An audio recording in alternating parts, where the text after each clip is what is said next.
So why you can't rotate in the downswing like you see all the best players in the world for awesome control of the golf ball and awesome power has got nothing to do with your body. So it's got nothing to do with your flexibility and mobility to be able to do that. It's got everything to do with your golf swing and the positions you're getting in. So I'm going to get into the 5 main reasons of why golfers can't rotate going through the golf ball. The moves that will be stopping you, your root cause issues. And we're going to get to a fix for each one of those at the end of the section. So let's get straight to it. So the first reason here is your setup, so your posture and your left foot position. So with your posture, I see a lot of guys with lots and lots of hip hinge. So their hips pushed back, quite a little bit of knee flex there, little bit of an extended curved lower spine, and then straight upper back there. So we also see those players quite often paired with a dead straight left foot. So this is absolute killer.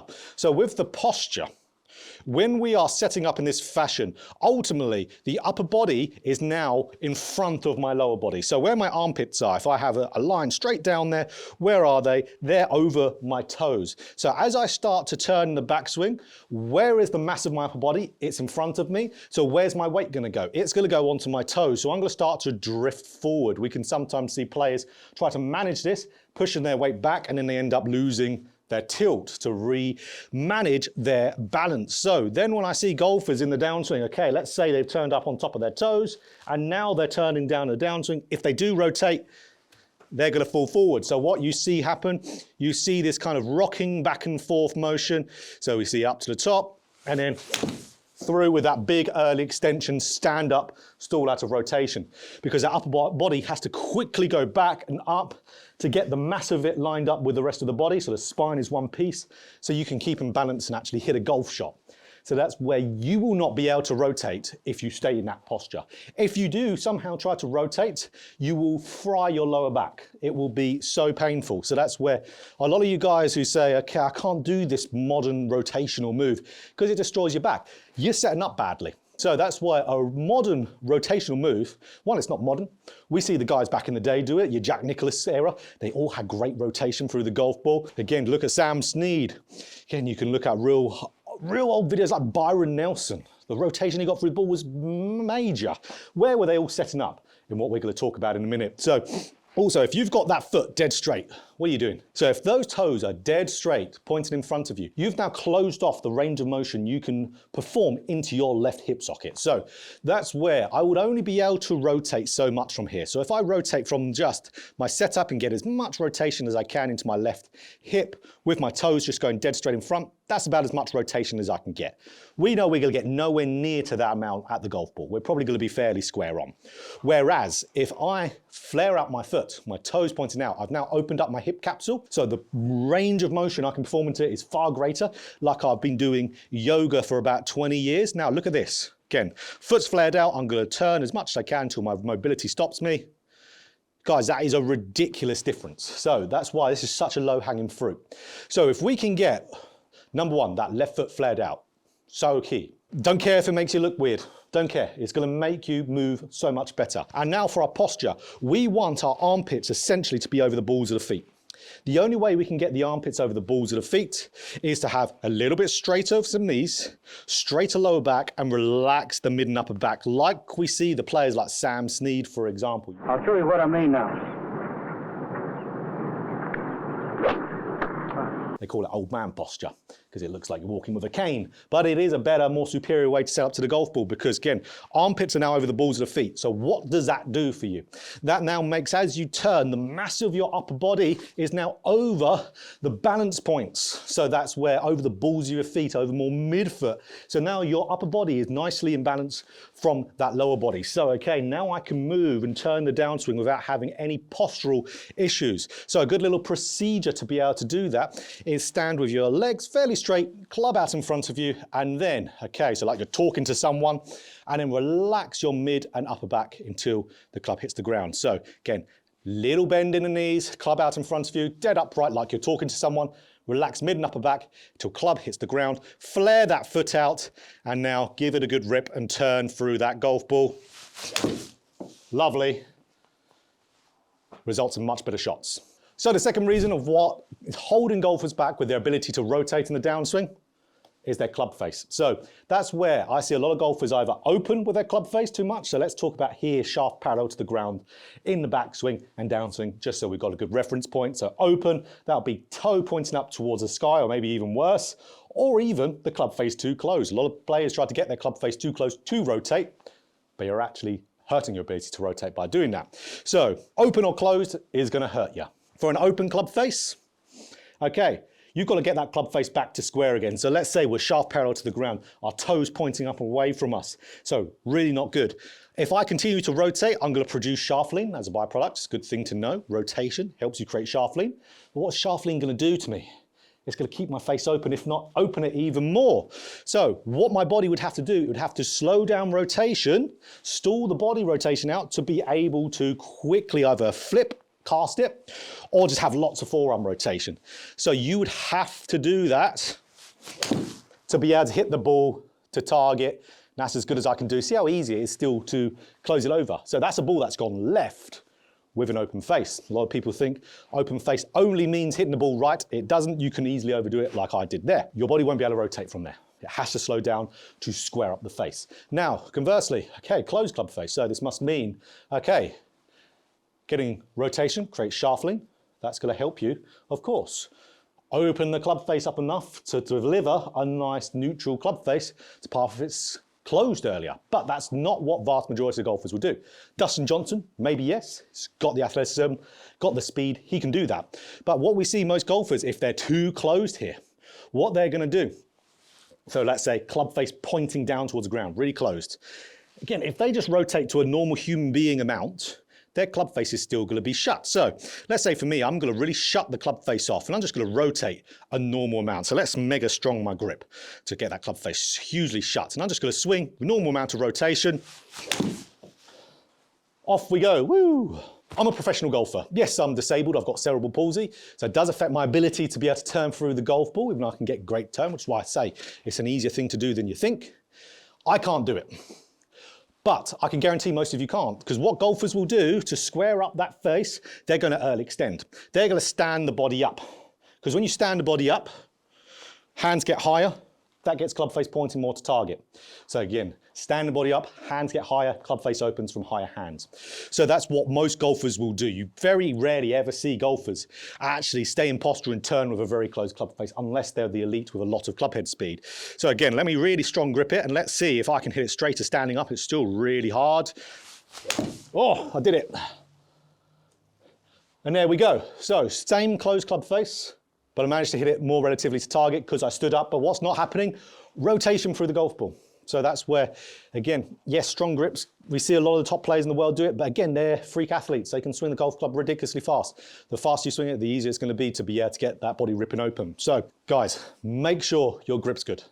So that's where, yes, you can be a little bit strong. You can be a little bit weak. Rule of thumb, let's just go standard grip. So that's where we're looking down and we're seeing 2.5 knuckles in that left hand. And with that right hand, the line between thumb and the meter hand pointed towards your right chest area there. It's just going to make life so much easier for you. If you do that, you're going to be golden. So that's where we see so many players way too strong for their kind of level of athletic, let's say, ability. You need to be very athletic to make a strong grip work. But we can also see players are really, really weak. So 2.5 knuckles in that lead hand, right hand line between thumb and that meter hand there. Right shoulder, it's going to make the club face so much squarer, matching spine angle, so then you can turn an appropriate human being amount, not freak athlete, and it's going to free you up more, so better posture, squarer club face, even doing a few rehearsals, sharp parallel to the ground, making sure it's square, matching spine angle is a great thing to do. And then you can turn through the golf ball lovely. The third reason here to why we see golfers not rotating in the downswing is your backswing rotation, the forgotten rotation in the golf swing. So that's where we see so many golfers get up to the top of the swing by just moving their arms up. So from there, so many bad things can happen. So that's where you can raise the arms up if we don't have enough body rotation. Body rotation in backswing is what controls the around movement of your arms. Your arms physically do the up, so they blend together to get into good position with rotation. So if you haven't got backswing rotation, your arms are generally just going to go up. You're going to have what we call a lack of arm depth. So that means where the hands are really over your body. And then as we start to turn down, the club would actually want to get out in front of you without backswing rotation. And that's going to lead, if you do rotate, to some horrendous shots to the left. So that's where we see quite a lot of times over the top golfers rotate really well. They're just in a terrible position at the top of their swing, which leads them to swing over the top. So that's where you could absolutely do that. But again, let's use a spring analogy. If you're not coiling up your spring, loading it, it's not going to unwind very well. You're going to have to physically and consciously try to rotate every time. Because if there's nothing loading and coiling up, you're not going to unload. So that's where we will see, okay, if guys are swinging up with no body rotation, they're priming themselves just not to rotate and spring back and forth in general. So they're just going to get these armsy, back up and through swing. And this is, I'd say, out of these topics I've talked about so far in this video, this is close to being the main one that I see on a daily basis, is people do not turn enough in the backswing, and you're not loading your shotgun if you haven't turned enough. It's going to lead you too armsy, it's not going to prime you to turn, it can get you in positions where if you do turn, the club's going to fire out in front of you. If you are in this lack of depth spot with no turn, you've got to again stand up to drop hand path down, stall the body out to be able to swing it back on path again. So, no good. We have to turn in the backswing. That's why so many of the guys back in the day, in the early 2000s, the tour players who were taught the resistance model, not turning into their lower side, into their lower body, not getting that hip rotation. Why now they're all getting hip rotation? Like Jason Day. Jason Day used to swing with no hip rotation in the backswing, but could still turn. What did it do? Fried his back. So now he's allowing himself to turn, freeing up, getting less pressure on the body, and it's allowing him to turn better through the golf ball as well. So not only does this help with rotation, this helps with preserving your body. Rotating the body in the downswing is not a dangerous thing to do like a lot of golfers believe. Might look it, but golfers, we're not as fragile as a lot of people think. You know, we're not, you know, it's so often that's why a lot of times, back in the day, they used to give like Pilates workouts for golfers because they were so fragile. You know, you didn't want to break a golfer. Now what golfers doing, they're lifting really heavy weights and seeing crazy distances as a result. But it's going to be safer for your body if you move properly and if you rotate freer than stalling out everything and firing through, lots of tension, lots of bracing. That's why we get some bad injuries. So to rotate better in that backswing, I want you to do this little drill here. And all you need is either a long alignment stick, you can do this with your driver as well. This is just going to give you the feeling to rotate nicely. This is a good warm-up drill as well. So put it behind you to where it's just looped underneath your arms, behind your back. We always used to see Jack Nicklaus do this before he warmed up, before he hit balls. And just turn and rotate that body. So now you can't do anything with your arms, it's almost like you're in a straitjacket. Turn and rotate back and through, loosen yourself up and through. So again, if you had a golf ball here in the way, what would you do? You would have the lead side of this stick pointed to the golf ball and then through. If you need to lift up the left heel to be able to get full rotation, absolutely go for it. That's going to unanchor your hip rotation. And there we go. So that's one way we can do it. Or we can put it over our back just like so. And same thing, turn and turn. I feel a lot more stretch when I do this. This is a really good one for me. So there we go. Oh, that's nice. I feel like I still need some warming up. So absolutely brilliant. Gets you feeling it. And of course, once we got the sensation, we can replicate it with a golf ball. So feel that same coiling up, that same good turn. You feel like you need to lift your left heel, go for it. It's going to only help you get some backswing turn to get better turn in the downswing. Coil up and then uncoil. And there we go. Brilliant. So the fourth reasons of why golfers can't rotate in the downswing, and it's how they're moving to start that downswing. They are firing their arms first. So it's a topic I've made recently on the channel, why you should never try to fire the arms for the vast majority of all golfers, is because it will get you all out of sequence. If your arms move first and you're sequencing, you're firing hard down, it's going to be really hard to get your body to speed back up to be able to turn. Ultimately, you could view it as a simple sense. If your arms fire first, your body's ultimately got to wait for your arms to pass because they can't get ahead in the sequencing. They can't then turn. So that's where we see a lot of guys who hit some kind of real pulley shots do that. But again, the only way you can make that work is if you have an open club face. So our guys, again, used to swing back in the day. They used to, in let's say, more about the 90s and early 2000s. They used to flare the club face open, toe up to the sky. If we remember, that used to be what we thought a square club face was. Now, if you fire the arms early with a lack of body rotation, so toe up to the sky, open face, You could somewhat hit the ball to target, and I still didn't. You could get some power as well from it, but it's very inconsistent. That's why we don't see very many players do it. That's why the players who were very successful with it, they had silky smooth rhythm, but their arm started the downswing first. So that's because it was very, very timing orientated, but it's going to slow you down. A lot of guys who start with the arms first, you'll see quite often at impact, they're dead square onto the ball. No good. So what I want you to feel is that your arms are being patient at the top. That's why we see a lot of guys practice with a pause drill, for example. They'll stop at the top and pause, and then swing down and through, because it's a great way to feel the arms being patient and relaxed, and then turning through. It gets you in better sequencing. But we ultimately just want to feel like, okay, when we're starting that downswing, keep the arms there for a little bit whilst the body unwinds and turns. So just feel like you're keeping the arms there. That will slow that first initial movement down with the arms and let the body lead a little bit better to get you some better turn. It might not physically look like it to the naked eye. Didn't look like I swung with slower arms there, did it? But it's a feel versus real. It just helps that sequencing get into a good spot so you could allow that body to turn. Now, a good drill to do for this, and you're going to see your body rotate like anything when you do this drill. It's called the ragdoll drill. So that's where you ragdoll your arms to where they feel like they've got no tension in them.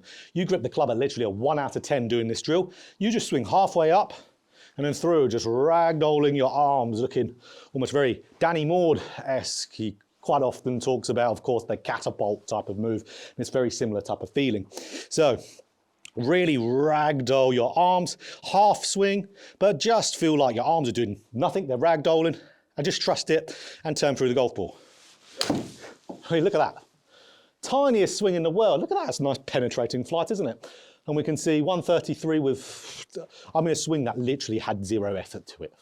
Zero effort, it was all body. So it's just training you to move that body nicely, because if you're a chronic arm mover, ragdoll drill is a brilliant one for you to feel very opposite. It's very daunting when you start off, you feel like how on earth you can hit the ball, but you'll be surprised with what the body is capable of. So ragdoll arms, 1 out of 10 in grip pressure. Oh, lovely strike. Again, I just love demonstrating this drill because it feels like you just can't hit the ball when you send up to it and you're moving that backswing. You're thinking, oh God, how am I going to get to the ball? But if that body just keeps turning, everything's going to fall into place nicely. So again, ragdoll, just half swing, 1 out of 10 grip pressure, and move through. It's crazy. It really does feel crazy, but absolutely, when you get a lot of reps in with that, you can replicate it nicely without and free up your rotation. So number 5, the last reason here of why I see so many golfers not rotating the downswing, and that is their hips. So we see so many golfers, as they start down the downswing, they bump their left hip up. If you bump your left hip up, you're going to see there, so left hip bone going up, that's going to hip bump you away. That's going to lose your tilt. So we know golf swing, we're tilted towards the ground. If we bump up, we've lost that relationship to the ground. Upper body is going to naturally seesaw away. It's going to fall back. And now, try to turn from there. You can't. I feel pain in my lower back immediately. So again, you can quickly see from this video why rotation, when you've been trying to do it, has been hurting your body. It's not because the rotation on its own is doing it. It's because of how you are moving in your golf swing prior. So if we are, again, tilting up, upper body's going to tilt away, lower body's going to laterally slide, you can't turn from there. So again, if you did, say goodbye to your lower back in a little bit of time. So what we want to do, keep that inclination to the ground.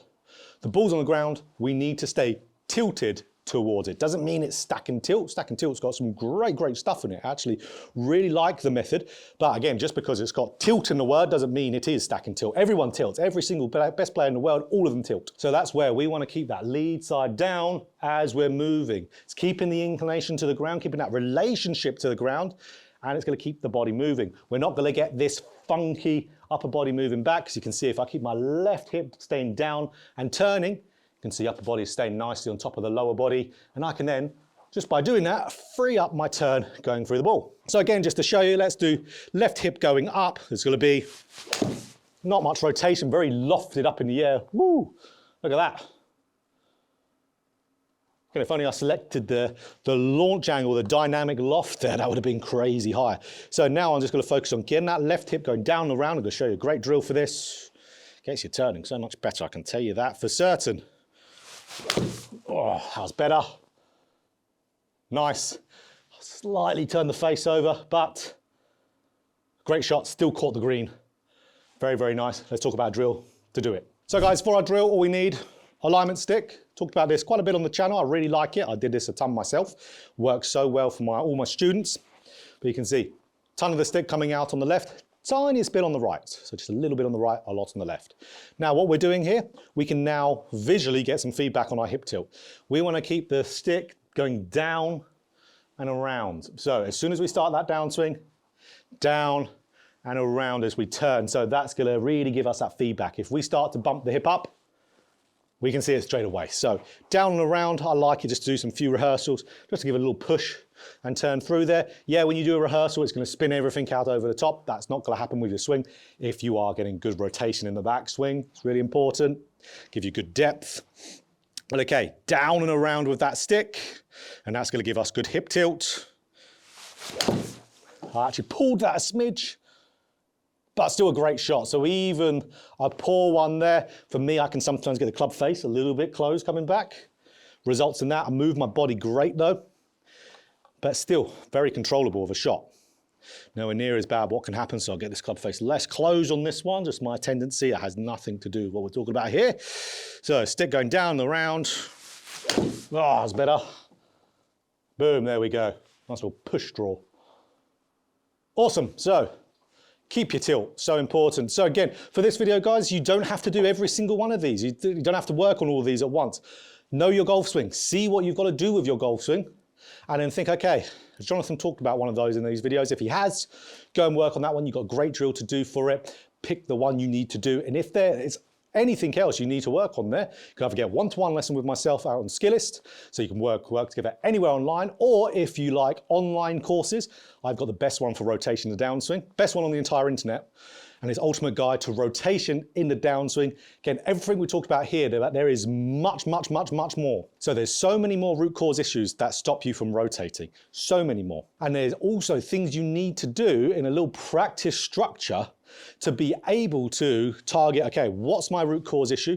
And then this course gives you an actual plan to do for that specific root cause in there. It's a good long course, around 2 hours long, but gives you a coaching level of knowledge on there and good actual plans, all the root causes and all the fixes for each root cause, and great rotation drills just to do if you want a good little drill to feel it. So again, that is down in the description there. But these are, again, as you can see, no drills to do for trying to get more rotation. Rotation, the key to it, mainly for most golfers, is fixing the reason why they don't rotate, which is this video. So again, if you like this video, click that like button. If you've got more golf instruction just like this, hit the subscribe button, hit that bell button too to be notified every time I put out a video.